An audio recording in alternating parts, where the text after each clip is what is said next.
यहाँ पर सारी जानकारियाँ सही दी जाती है, फिजूल का वक्त बर्बाद नहीं किया जाता है। हर गायत्री परिजन अपने गुरुदेव वेद मूर्ति तपोनिष्ठ पंडित श्री राम शर्मा आचार्य जी का दर्शन करना चाहते हैं। आज मैं आपको उन 4 स्थानों के बारे में बताऊंगा जहां आप अपने गुरुदेव के सूक्ष्म शरीर का दर्शन कर सकते हैं। साथ ही साथ गुरुदेव के युवावस्था से जुड़ी एक अद्भुत घटना का जिक्र करूंगा, जिससे आपको पता चलेगा गुरुदेव का दिल कितना कोमल है। तो वीडियो को जल्दी से लाइक कर दें और बिना समय गंवाए शुरू करते हैं आज का ये विशेष वीडियो। सामने दिख रहे लाल बटन को दबाकर चैनल को सब्सक्राइब करके बेल आइकन जरूर दबाएं। सबके मन में प्रश्न आता है कि हमारे गुरुदेव का जीवन कैसे बीता, वो कैसे रहते थे, उनका रूटीन क्या था। आज आपने बिल्कुल सही वीडियो का चुनाव किया है, तो बिना समय गवाए शुरू करते हैं अपने परम पूज्य गुरुदेव की कहानी। परम आदरणीय डॉक्टर दत्ता बाबूजी शांति कुंज में बहुत दिनों से हैं और वो समय समय पर गुरुदेव से जुड़ी बातों को कलमबद्ध करते रहते हैं। उनके दोस्त हमारे गुरुदेव के बड़े बेटे श्री ओम प्रकाश भाई साहब उनसे गुरुदेव से जुड़ी कुछ अद्भुत कहानियाँ उन्हें सुनाते रहते हैं और डॉक्टर दत्ता बाबूजी उनसे हुई बातों को कलमबद्ध करने का कार्य निरंतर करते हैं। उनसे जुड़ी सत्य घटनाओं को वो कलमबद्ध करते रहते हैं। आज मैं आपको अपने गुरुदेव की युवावस्था की एक कहानी सुनाने जा रहा हूँ। हमारे गुरुदेव का दिल बचपन से ही प्यारा था। वो हमेशा खुद से ज़्यादा दूसरों के लिए सोचते थे। डॉक्टर दत्ता बाबूजी लिखते हैं कि उस समय बाढ़ का मौसम था और यमुना नदी में पानी खतरे के निशान से ऊपर बह रही थी। चारों ओर हाहाकार मचा हुआ था। जान माल की बहुत ही अधिक क्षति हुई थी। क्या इंसान क्या जानवर सभी बाढ़ रूपी विकराल समस्या से त्रस्त थे। हमारे गुरुदेव रोज बाढ़ के पानी से हुई क्षति को देखने के लिए निकलते थे, अवलोकन करते थे और बहुत ही ज़्यादा व्याकुल हो जाते थे, क्योंकि उन्हें यह सब अच्छा नहीं लगता था। ऐसे ही एक दिन वो निकले, अचानक उनकी नज़र एक कुत्ते पर पड़ी। वो यमुना के पानी में फंस गया था। एक छोटा टापू था और उसके चारों ओर तीव्र गति से यमुना का पानी बह रहा था। कुत्ते को देखकर लग रहा था कि वह तैरकर पानी पार करने के स्थिति में नहीं है। साथ ही साथ ऐसा प्रतीत हो रहा था वह कई दिनों से भूखा भी है। हमारे गुरुदेव का मन विचलित हो गया और वो किसी भी तरह कुत्ते को बचाने का प्रयास कर रहे थे।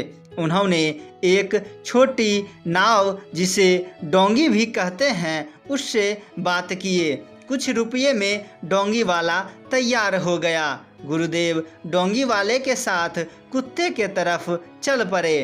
पानी का बहाव तेज होने के कारण कुत्ते तक पहुंचने में काफ़ी परेशानी हुई। कुत्ता बहुत ही ज़्यादा डरा हुआ था और वो नाव पर चढ़ नहीं रहा था। मांझी ने 2-3 चक्कर लगाया, लेकिन कुत्ता नहीं चढ़ा। मांझी बोला, चलो एक जानवर के लिए कितना सोचना, मुफ्त में हम लोग भी मरेंगे। लेकिन गुरुदेव बोले, नहीं, एक अंतिम बार प्रयास करते हैं। इस बार जैसे ही नाव कुत्ते के पास गई, गुरुदेव लपक कर कुत्ते को पकड़े और वापस डोंगी पर आ गए। चूँकि डोंगी बहुत ही अधिक छोटी होती है, इसलिए डोंगी डगमगा गई।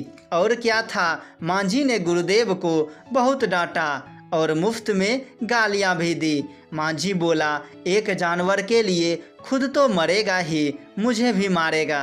जब गुरुदेव ने कुत्ते की जान बचाई तो राहत की सांस ली। ऐसे थे हमारे परम पूज्य गुरुदेव।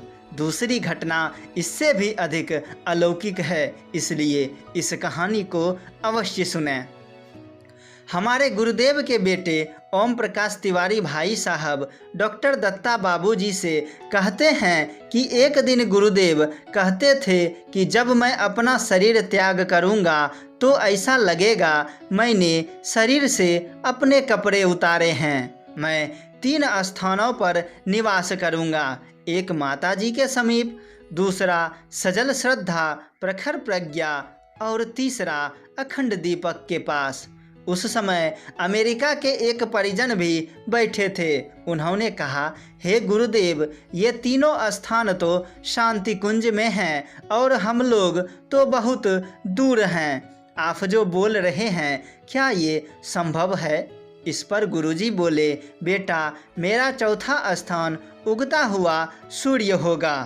और वो कहते हैं कि जब गुरुजी ने अपना शरीर त्याग करने का मन बना लिया था तो उसकी तैयारियां वो कई महीनों पहले से करने लगे थे। उन्होंने अपने परिजनों को संकेत देना भी प्रारंभ कर दिया था। वर्तमान समय में शांति कुंज में जहाँ सजल श्रद्धा प्रखर प्रज्ञा है, वहाँ उस समय बहुत ही खूबसूरत फूलों की क्यारियाँ थी। गुरुदेव जी ने एक दिन महेंद्र जी, सोनी जी, उपाध्याय जी, कपिल जी और कुछ कार्यकर्ताओं को अपने पास बुलाया। माता जी भी वहीं गुरुजी के पास बैठी हुई थी। गुरुजी बोले, माता जी, हमने अपने लिए स्थान का चुनाव कर लिया है। वो जो खूबसूरत गुलाब की क्यारियां हैं वह हमें बहुत पसंद आई। हमने सोचा है वही स्थान हमारे लिए ठीक है। कुछ दिन बाद ही गुरुदेव ने गोष्ठी में कहा, हमने अपने दोनों के लिए स्थान का चुनाव कर लिया है। हम दोनों के लिए 2 घोंसले बनाओ। एक दिन ऋषिकेश जाओ और वहाँ के गुरुद्वारे का अवलोकन करो। वहाँ पर 2 छतरियाँ बनी हुई है, उसे देखकर आओ और हमारे लिए वैसी ही 2 छतरियों का निर्माण करो। एक का नाम होगा सजल श्रद्धा और दूसरे का प्रखर प्रज्ञा। उसी आसपास जयपुर से वीरेंद्र जी आए और उन्होंने गुरुदेव से कहा, गुरुजी, आप कहें तो संगमरमर की छतरियाँ बनवा दें। इस पर गुरुदेव बोले कि ठीक है, संगमरमर का ही बनवा दो। ऐसे महापुरुष थे हमारे गुरुदेव जो जीवंत रहते ही अपने लिए सजल श्रद्धा और प्रखर प्रज्ञा का निर्माण करवा लिया था। छतरी को संगमरमर का बनाकर सामने कच्ची रखा गया और गुरुदेव ने घोषणा कर दिया कि हम कहीं नहीं जाएंगे, हमारा सारा संस्कार यहीं पर होगा। हम प्रखर प्रज्ञा में रहेंगे और माता जी सजल श्रद्धा में रहेंगी। हमारी चेतना यहाँ 100 वर्षों तक रहेगी और पूरे विश्व का यह शक्ति केंद्र होगा। यहाँ से हम अपने हर गायत्री परिजन को सजल श्रद्धा और प्रखर प्रज्ञा का अंश देते रहेंगे। जो भी परिजन हो वो स्वतंत्र रूप से यहाँ हमसे मिल सकेगा और अपनी मन की बात कह सकेगा, अपनी भावनाओं को व्यक्त कर सकेगा। हम सब की उसी प्रकार सेवा करेंगे जैसे जीवित होकर करते रहे हैं। साथियों, वीडियो देखते हुए अगर आप यहाँ तक पहुँचे हैं तो हमें पता है हमारे परम पूज्य गुरुदेव ने आपको एक विशेष शक्ति दी है और यह निश्चित है कि आप गायत्री परिवार का एक विशेष परिजन हैं। तो चलिए आपको बताते हैं गुरुदेव का वो 4 निवास स्थान जहां आप जाना चाहते हैं, जहां जाकर अपने गुरुदेव की सूक्ष्म शरीर का दर्शन कर सकते हैं।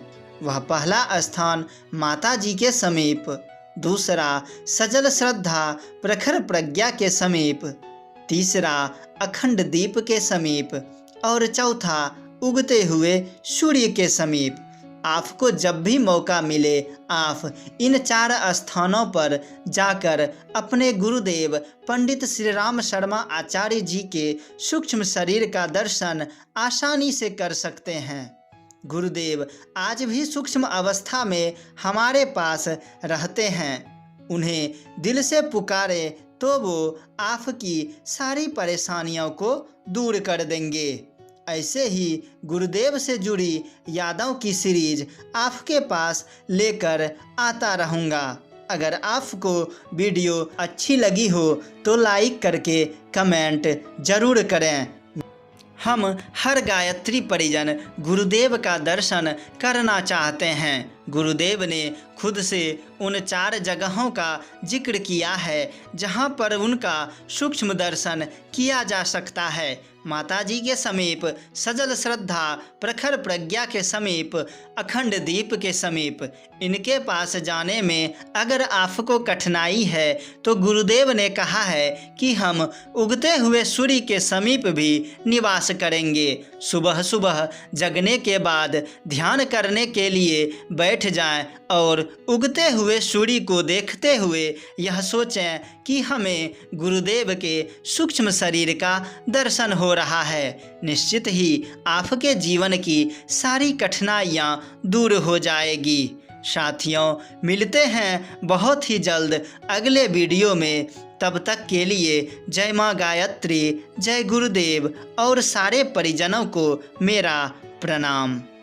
बड़े चैनलों को सब सपोर्ट करते हैं, क्या आप अपने इस छोटे से युवा परिवार को सपोर्ट नहीं करोगे? सामने दिख रहे लाल बटन को दबाकर चैनल को सब्सक्राइब करके बेल आइकन ज़रूर दबाएं और स्क्रीन पर दिख रहे नेक्स्ट वीडियो को ज़रूर देखें।